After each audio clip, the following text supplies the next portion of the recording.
নমস্কার বন্ধুরা, Sharmistha sweet dreams কিচেনে আপনাদের সবাইকে স্বাগত। আজ আমি আমার রান্নার ঝুলি থেকে নিয়ে চলে এসেছি ছোলে ভাটুরের ছোলে রেসিপি। এই দেখুন, আমি বানিয়ে ফেলেছি ছোলে। খুব সহজে করা যায় আর খুব সুস্বাদু হয়। আপনারা বাড়িতে করে দেখবেন। আর আমার রান্না যদি আপনাদের ভালো লেগে থাকে সাবস্ক্রাইব করতে ভুলবেন না বন্ধুরা। চলুন আমরা এবারে দেখে নেব ছোলেটা কী করে করেছি। আর ফুল রেসিপি দেখার জন্য আমার ইউটিউব ভিডিওতে চলে যাবেন, দেখতে পাবেন।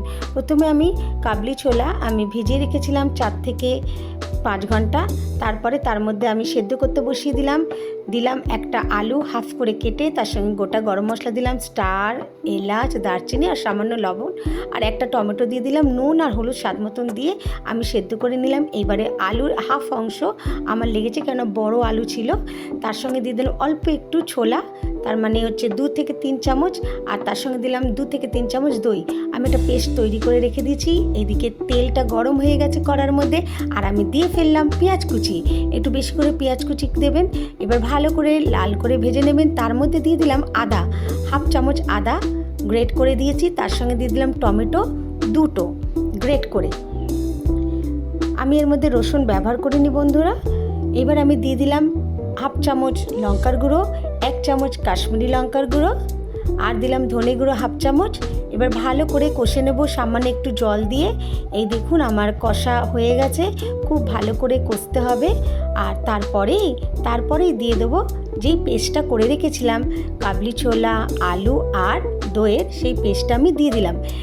এই পেস্টটা দিলে গ্রেভিটা খুব সুন্দর গাঢ় হবে আর খুব সুস্বাদু খেতে লাগে। এবার আমি দিয়ে দিলাম সেদ্ধ করা ছোলে। ব্যাস, আর কি, ভালো করে কষতে হবে এইবারে। এই দেখুন আমি খুব ভালো করে কষে নিচ্ছি। আপনারাও এরমভাবে কষে নেবেন। স্বাদ মতো নুন দিয়ে দিলাম, আর তার সঙ্গে দিয়ে দেবো একটুখানি গরম মশলা। কিছুক্ষণ পরে তার উপর থেকে দিয়ে দিলাম ধনেপাতা কুচি। এই দেখুন, ব্যাস আমার ছোলে রেডি হয়ে গেছে। আর তার সঙ্গে পরিবেশন করার জন্য তো ভাটুরে করতেই হবে। এই দেখুন আমি দিয়ে দিলাম গরম মশলা গুঁড়ো। একবার অন্তত এই রেসিপিটা আপনারা বাড়িতে করে দেখবেন, খুবই সুন্দর খেতে হয় ছোলে। আর তার সঙ্গে আমি ভাটুরে পরিবেশন করেছি। দেখুন, ফুল ভিডিও দেখবেন, আমার ভিডিও সেকশানে আছে।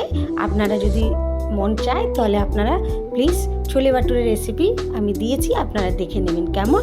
আজকের মতন এইটুখানি, আবার নতুন রেসিপি নিয়ে আপনাদের কাছে চলে আসব।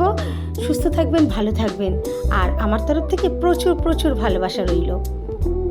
এখানেই শেষ করলাম। নমস্কার।